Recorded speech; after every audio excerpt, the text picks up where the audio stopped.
Hello friends, मैं हूं Dipankar. Welcome to photography tips Hindi. दोस्तों, हमें से जो निकॉन यूज़र है और जब हम किसी मूविंग सब्जेक्ट को शूट कर रहे हैं या वाइल्ड लाइफ या बर्ड फोटोग्राफी कर रहे हैं तो बेसिकली हम उस टाइम हमारा निकॉन के कैमरा में AFC यानी कि कंटिन्यूअस सर्वो AF मोड में शूट करते हैं। और AFC मोड में जब हम कैमरा में ऑटो फोकस एरिया मोड के सेक्शन पे जाते हैं तो वहाँ पे जनरली हमें 4 अलग अलग ऑटो फोकस एरिया मोड्स देखने को मिलता है, जो कि है number 1 dynamic AF area mode, number 2 dynamic AF area mode with 3D tracking, number 3 group area F और नंबर 4 ऑटो एरिया F। और दोस्तों, हम अक्सर कंफ्यूज्ड हो जाते हैं कि सब्जेक्ट या सिचुएशन के हिसाब से हमें कौन सा ऑटो फोकस एरिया मोड्स को यूज करना चाहिए ताकि हमारा कैमरा हमारा जो मूविंग सब्जेक्ट है उसको ठीक ठाक से ट्रैक कर सके। तो इस वीडियो में मैं आपको बताऊंगा कि ये 4 ऑटो फोकस एरिया मोड्स किस तरह से काम करता है, यानी कि इन चारों में बेसिक डिफरेंस क्या है और आपका सब्जेक्ट या सिचुएशन के हिसाब से कौन सा ऑटो फोकस एरिया मोड ज्यादा इफेक्टिव है या आपको कौन सा ऑटो फोकस एरिया मोड को यूज करना चाहिए या कौन सा नहीं करना चाहिए।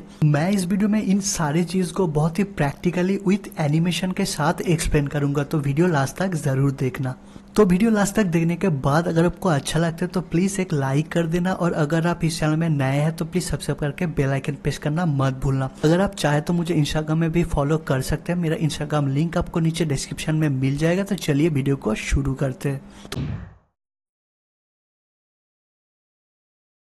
तो अगर यहाँ पे पहले डायनामिक AF एरिया मोड की बात करें तो इस AF एरिया मोड में हमारा कैमरा का number of auto focus points के हिसाब से हमें एक set of auto focus point choose करने के लिए बोलता है। और यहाँ पे निकॉन के डिफरेंट कैमरा में उस different set of auto focus point के हिसाब से हम जितना भी मैक्सिमम AF पॉइंट्स को एक्टिव रखते हैं, हमें बेसिकली व्यू फाइंडर में एक ही ऑटो फोकस पॉइंट देखने को मिलता है और हमें भी उस ऑटो फोकस पॉइंट पे ही अपना सब्जेक्ट को फोकस करना पड़ता है। तो इस AF एरिया मोड में उस ऑटो फोकस पॉइंट को अपना सब्जेक्ट के ऊपर रख के शटर बटन को हाफ प्रेस करके अपना सब्जेक्ट को फोकस करने के बाद अगर हमारा सब्जेक्ट मूव करता है और हम भी उस ऑटो फोकस पॉइंट को सब्जेक्ट के ऊपर रख के शटर बटन को हाफ प्रेस करके होल्ड करके अगर सब्जेक्ट के मूवमेंट के हिसाब से कैमरा को पैन करते हैं तो कैमरा लगातार उस सब्जेक्ट को फोकस या ट्रैक करता रहता है और हमारा कैमरा उस AF पॉइंट पे ही अपना सब्जेक्ट को ट्रैक करता है। पर दोस्तों, जब हम किसी मूविंग सब्जेक्ट को या फर्स्ट मूविंग सब्जेक्ट को ट्रैक करते हैं तो ऑलवेज उस ऑटो फोकस पॉइंट को अपना सब्जेक्ट के ऊपर या सब्जेक्ट के हेड के ऊपर रखना पॉसिबल नहीं होता है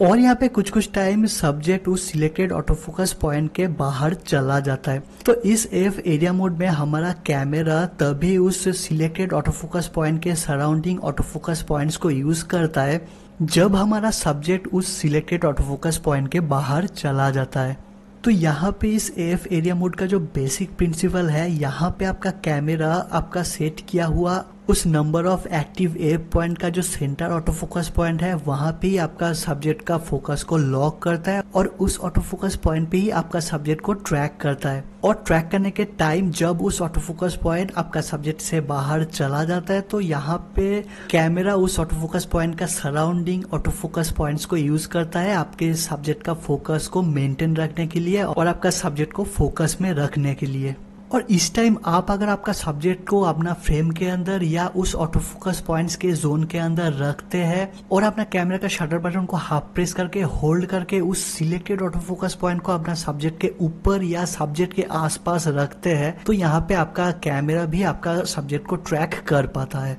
तो यहाँ पे डायनामिक AF एरिया मोड आपका मूविंग सब्जेक्ट को ट्रैक करने में ज़्यादा इफेक्टिव है और मैं भी most of the time dynamic AF area mode with 9 या 21 ऑटो फोकस पॉइंट को एक्टिव रख के ही बर्ड या वाइल्ड लाइफ फोटोग्राफी करता हूँ। यहाँ पे आपको कितना AF पॉइंट्स को एक्टिव रखना चाहिए इसके ऊपर मैं अलग सा वीडियो बाद में बनाऊंगा।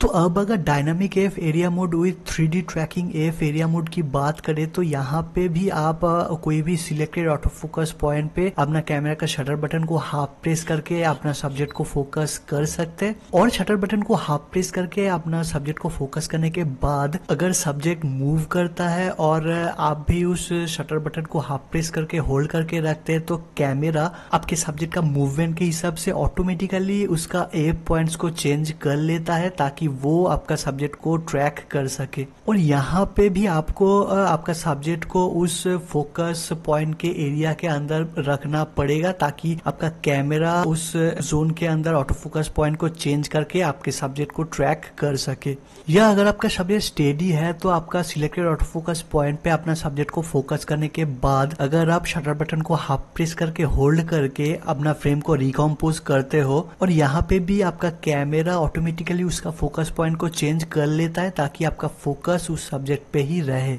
यहाँ पे 3D ट्रैकिंग मोड का जो मेन खास बात है ये आपका कैमरा का सारे ऑटो फोकस पॉइंट्स को यूज करता है। पर दोस्तों यहाँ पे ये 3D tracking F area mode ज्यादा फास्ट मूविंग सब्जेक्ट को ट्रैक करने में उतना भी इफेक्टिव नहीं है।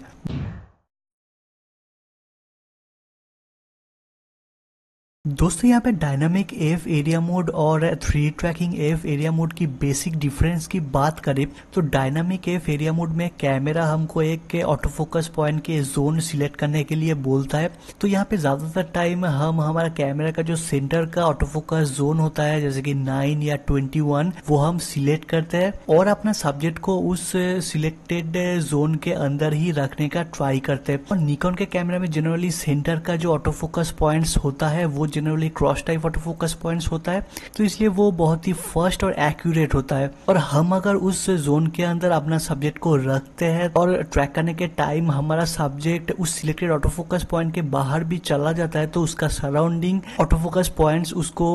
ट्रैक कर लेता है और उसको फोकस में रखते हैं। तो इसका मतलब यहाँ पे हम हमारा सब्जेक्ट को उस सिलेक्टेड ऑटो फोकस पॉइंट पे या उस सिलेक्टेड ऑटो फोकस पॉइंट के जोन के अंदर हमारा सब्जेक्ट को रख के हम हमारा कैमरा को बोलते हैं कि यहाँ पे ही हमारा सब्जेक्ट है और आप पर्टिकुलर इस ऑटो फोकस जोन के अंदर ही हमारा सब्जेक्ट का जो कॉन्ट्रास्ट है उसको डिटेक्ट करके अपना सब्जेक्ट को फोकस करने का ट्राई कीजिए। और बर्ड या वाइल्ड लाइफ फोटोग्राफी में सब्जेक्ट का जो आई है वो परफेक्टली फोकस में आना बहुत ही जरूरी है, तो इसलिए हम उस ऑटो फोकस को या उस ऑटो फोकस पॉइंट के जोन को अपना सब्जेक्ट के आई या हेड के आसपास रखने का ट्राई करते हैं और उस पोर्शन में ही परफेक्टली फोकस्ड इमेज हमको मिलता है। पर जब हम 3D tracking F area mode में अपना सब्जेक्ट को ट्रैक करते हैं तो यहाँ पे कैमरा ऑटोमेटिकली उसका ऑटो फोकस पॉइंट को चेंज करता है और वो ऑटोमेटिकली डिसाइड करता है कि फोकस कहाँ पे होना चाहिए। और इसलिए कैमरा ज्यादातर टाइम अपना सब्जेक्ट का हेड या आईज को फोकस ना करके अपना सब्जेक्ट को किसी डिफरेंट जगह पे या सब्जेक्ट का किसी डिफरेंट बॉडी पार्ट पे फोकस कर लेता है। या जब हम बहुत ही ज्यादा कॉन्ट्रास्टी बैकग्राउंड में अपना सब्जेक्ट को ट्रैक कर रहे हैं तो उस टाइम कैमरा ज्यादातर टाइम सब्जेक्ट का बैकग्राउंड को भी फोकस कर लेता है।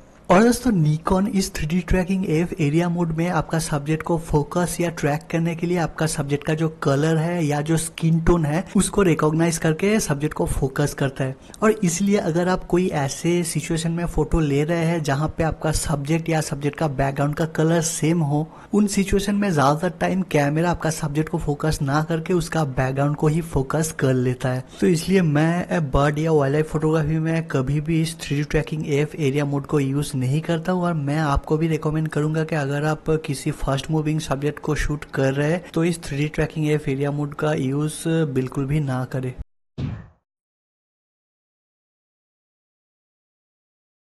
दोस्तों यहाँ पे निकॉन का कुछ सेमी प्रो या प्रोफेशनल कैमरा में आपको और एक ऑटो फोकस एरिया मोड देखने को मिलता है जो है ग्रुप एफ। तो इस एफ एरिया मोड में आपका कैमरा का 5 ऑटो फोकस पॉइंट्स का एक ग्रुप एक साथ एक्टिव रहता है और वो एक जायंट एफ सेंसर के जैसा काम करता है। और यहाँ पे आपका कैमरा का एफ सेंसर उस 5 ऑटो फोकस पॉइंट्स को इक्वल प्रायोरिटी देता है आपका सब्जेक्ट को फोकस करने के लिए। और आप इस एफ पॉइंट के ग्रुप को अपना कैमरा का मल्टी सिलेक्टर में लेफ्ट राइट अप डाउन करके इसको मूव भी कर सकते हैं अपना फ्रेम के अंदर। दोस्तों इस एफ एरिया मोड बहुत ही चैलेंजिंग सिचुएशन में या बहुत ही लो लाइट कंडीशन में बहुत ही इफेक्टिवली काम करता है। पर दोस्तों इस एफ एरिया मोड का जो डिसएडवांटेज है, जब आप इस ग्रुप ऑफ एफ पॉइंट्स को आपका सब्जेक्ट के ऊपर या जहां पे आप फोकस करना चाहते हो वहां पे रख के जब आप आपका सब्जेक्ट को फोकस कर रहे हो तो एज यहाँ पे कैमरा इस 5 ऑटो फोकस पॉइंट्स को ही इक्वल प्रायोरिटी दे रहा है, तो यहाँ पे आपका कैमरा आपका सब्जेक्ट का जो क्लोजेस्ट पार्ट है या